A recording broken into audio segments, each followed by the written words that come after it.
মুসারে আল্লাহরে জিগাইবানি, আমি গরিব মানুষ, আমি ভালো কিছু কিনতে পারি না, ছেলে মেয়েকে ভালো কিছু খাওয়াইতে পারি না, ভাঙ্গা ঘর, এত গরিব, ভালো করে ঘর বানাইতে পারি না। আল্লাহরে জিগাইবানি কি করলে আমার উন্নতি হবে, ধনী হব, টাকা পয়সা হবে। আল্লাহরে জিগাইবানি।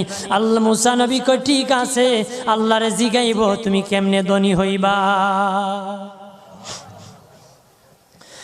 আল্লাহ নবী মুসা নবী তিন রাস্তার মোড়ে যা দেখে একটা লোক বসে আছে, তার দুই হাত নাই, দুই পা নাই, দুই হাত নাই, দুই পা নাই। ওই লোক ডাক দিয়া কয়, মুসা রে, জীবনে কোনোদিন নিজে হাঁটতে পারি নাই, নিজ হাতে খেতে পারি নাই, কেউ খাওয়াইলে খাই, নতুবা উপবাস থাকি, বৃষ্টি আসলে ভিজি, সেখানে